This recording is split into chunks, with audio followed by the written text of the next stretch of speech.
Hey there, I'm Tobias, and welcome to the first ever edition of Realms Album Quest. Realms Album Quest is a series where I catalogue and discuss all the albums I've listened to over the past week. If you'd like to know more about what Realms Album Quest is and the history of the project, I released a video on Tuesday outlining exactly what this is. You can find a link to this in the description. So, without further ado, let's get into the albums I've been listening to this week. The first album I listened to on Friday was the new album from English indie outfit The 1975, Notes on a Conditional Form. Notes on a Conditional Form is a record I've been hotly anticipating since the release of the band's third album, A Brief Inquiry into Online Relationships, a record I was a big fan of to the point that I named it my 11th best album of 2018. That's why I'm pleased to say I was a fan of the new album. People was one of my favourite singles leading up to the release of Notes on a Conditional Form, and whilst it doesn't necessarily fit perfectly in with the rest of the track list, it's still extremely refreshing to hear the 1975 experimenting with new ideas and move in a more alt-rock direction. I also really appreciate the influences of future garage on tracks such as Frail State of Mind and I Think There's Something You Should Know. The jangle pop banger Me and You Together song is incredibly endearing, and If You're Too Shy Let Me Know is a super upbeat and groovy 80s inspired new wave hit. Overall, whilst it perhaps didn't cater to my own tastes quite as much as A Brief Inquiry into Online Relationships did, Notes on a Conditional Form is still a welcome and worthwhile addition to the 1975's discography.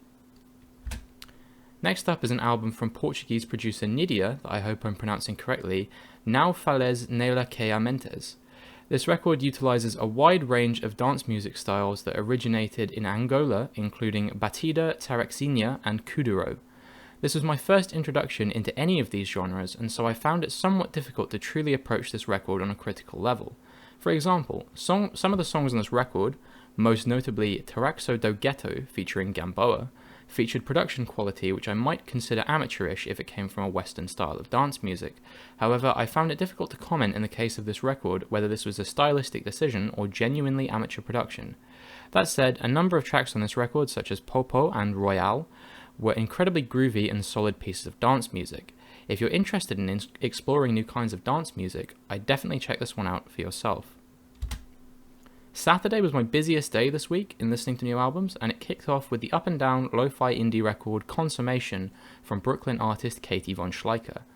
Some of the tracks on this album were actually very impressive and super enjoyable, such as You Remind Me and Caged Sleep, but the slower, more lo-fi burners, including Messenger, were a lot harder to wade through. Generally, I found they just lacked substance and depth, and felt they didn't really progress to anything. Nonetheless, this record's highs were higher than its lows were low, and the slower tracks are definitely worth sitting through to reach the more upbeat cuts. Another new album definitely worth checking out if you have the time. The second album of Saturday was a recommendation I received from my friend Amber, who sent me a large list of records to listen to over the course of this month. The first of these to feature this week is one of two records by Californian Midwest emo outfit Mom Jeans, the album being titled Best Buds. Typically, I've not always been the greatest fan of Midwest emo, however I actually really enjoyed this record. Some of the tracks were inconclusive, including Danger Can't, but I was a big fan of songs like Death Cup and Poor Boxer Shorts, and the influences of post-rock on the guitar phrases on a number of tracks on this album. I also get a kick out of some of the wacky song titles on this album, such as Edward 40 Hands, Scott Pilgrim vs. My GPA, and Vape Nation. If you're in your feelings right now, this is the album for you. Perhaps the first album I wasn't so keen on this week is the new record from Massachusetts-based guitarist and Sonic Youth collaborator Bill Nace. Both is a record performed entirely on guitar, which, while impressive, also makes the album often feel very one-dimensional and repetitive. The album embraces very noisy sounds and textures, which makes the record an incredibly abrasive listen, which occasionally can become overbearing. There are definitely some good ideas here. The composition on parts 1 and 4 was honestly very enjoyable, but part 5 was trippy to the point of making my head hurt, and by the third minute of the 11-minute centerpiece part 6, I already knew everything I was in for. This record isn't bad per se, but I can't see myself returning to it again. Another record I wasn't such a big fan of was the brand new record from English rapper, boxer, and YouTube personality KSI. His sophomore record, Dissimulation, embraces many elements of popular rap music, however I found it impossible to move past just how derivative this record sounded. The use of auto-tune on the majority of cuts, the exceptionally generic trap beats, and the often weak feature list made this record drag on despite barely breaching the 30-minute mark. I did enjoy some of the tracks that go a bit harder, for example Poppin' and Down Like That are absolute rages and contain some ideas that I definitely wish KSI had explored further on this record, rather than a lot of copycatting off of top 40 trap rappers. For a YouTuber who made his name off being an incredibly unique character, it's disappointing how much this record lacks individuality. After listening to a number of new albums on Saturday, I turned my attention to some older records that I've been meaning to listen to for some time now. I keep a list of around 150 artists who've intrigued me enough in either a positive or negative fashion that I pick and choose from whenever I want new music to listen to. The first of these I listened to on Saturday was the classic The Hurting from British synth-pop band Tears for Fears. The Hurting features a number of classic Tears for Fears singles, most notably Mad World and Pale Shelter, and other cuts which, whilst lesser known, are just as strong. One thing I really enjoyed about this record is how much Kurt Smith's vocals feature, given that he takes much more of a backseat to Roland Orzabal on their future albums. The vocals on this album are generally incredibly solid and the production was nothing short of fantastic. The only thing close to a dud in the tracklist was the somewhat repetitive Ideas as Opiates. Otherwise this album was excellent and I cannot recommend it enough. The sixth album I listened to on Saturday was one that I imagine a lot of my Twitter followers will be quite excited about, as I've had 3 different people recommend this band to me in the past. Dream Theater's Octavarium, whilst not their most acclaimed record, is arguably one of their most well-known and most controversial. As someone with a soft spot for progressive metal, I enjoyed this record quite a bit, but there were some production choices which I found it difficult to get past. The greatest of these was on the track Never Enough, where the electronic elements found throughout weren't really in line with the metal on the rest of the album. Despite this, I enjoyed the opener The Root of All Evil and the title track quite a lot, and Panic Attack is up there for me as one of the best tracks the band has made. While I would definitely recommend an album like Images and Words or Metropolis Part 2 Scenes from a Memory for the first time Dream Theater listeners, if you've heard those records and are wondering where to go next, Octavarium isn't such a bad place to end up. To close out my Saturday listening at last, I listened to the last album I hadn't heard from a favourite of mine, the elusive Virginia soul man D'Angelo. His second and third albums, Voodoo and Black Messiah, were met with incredible acclaim and are some of the best albums I've ever heard, tracks like Left and Right and 1,000 Deaths being one that I've been listening to on repeat since I first heard them in 2018 and 2019 respectively. So it's no surprise really that I enjoyed his debut, Brown Sugar, just as much as his 2 later works. On tracks like Jones in My Bones and Cruisin', the way D'Angelo delivers his soulful inflections over the top of lethally funky instrumentals makes it clear to see how his early material informed his later works. Whilst the artists that influenced him are in clear view, most notably Prince, this record still feels like it was made with a supreme amount of love and respect for the craft, and kicks off a discography which very much favours quality over quantity. The only album I listened to on Sunday was another recommendation from Amber, Mom Jeans' second and most recent record, Puppy Love.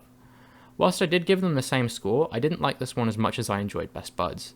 The tasty guitar phrasing that featured on their debut has disappeared in a number of songs here, the only real exception being the 2-parter I Left My Towel at a Friend's House and Then They Moved.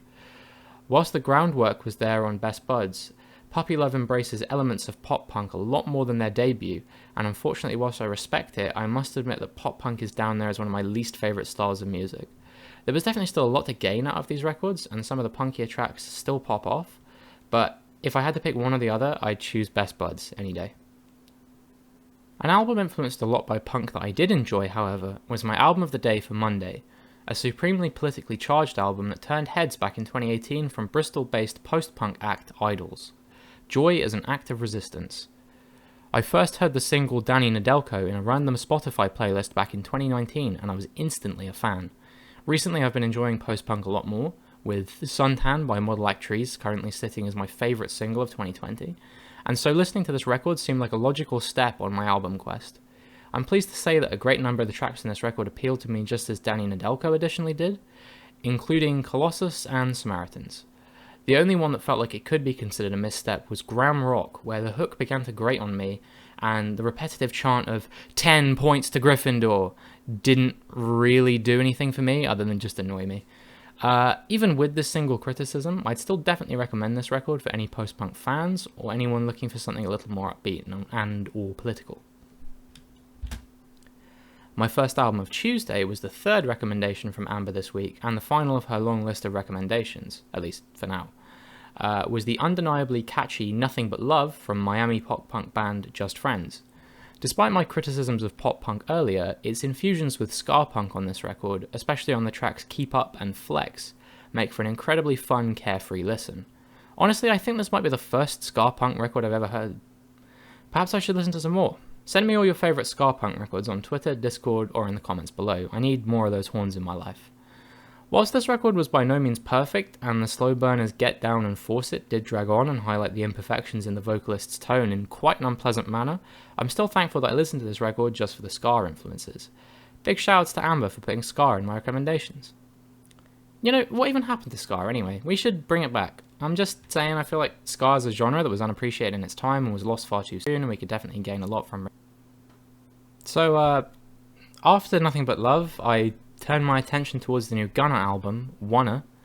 Typically, I've been pretty critical of the work of artists like Lil Baby and Gunna, passing them off as nothing but third-rate clones of artists who do the auto-tune trap rap style a lot better, such as Future and Young Thug. That's why I was really surprised when I heard how good the production was on this album, and also why I was really disappointed that it was Gunna that I had to hear on top of these instrumentals. It's not that Gunna's necessarily bad on this record, he just feels so out of his depth rapping on anything other than generic Future-type beat instrumentals. Sure, tracks like Argentina and Wunna go off, but Gunna doesn't have the zany inflections or variety of flows that the artist he's derivative of would usually have in their back pocket. Luckily, it seems that Young Thug, at least, couldn't make it work for him either, and his feature on Dollars on My Head is easily the weakest on the record, and somehow he manages to actually be even less interesting than Gunna on this track. Listening to Wunna wouldn't be the worst way to spend 50 minutes, but there are definitely a multitude of newer albums I'd recommend to hip-hop fans before I sent them this one. Wednesday saw me turn back towards the classics after I noticed that Curtis Mayfield's debut album Curtis had inexplicably jumped to the top of my Rate Your Music automatic recommendations. This sudden appearance in my recommendations made me curious, and I am extremely glad that I let my curiosity get the best of me. Whilst I prefer the upbeat funk-tinged cuts on this record, such as Don't Worry, If There's a Hell Below We're All Going to Go, and Move On Up, the slower cuts, including Give It Up, can't be understated. That's why my absolute favourite track here is the one that does both, We the People Who Are Darker Than Blue.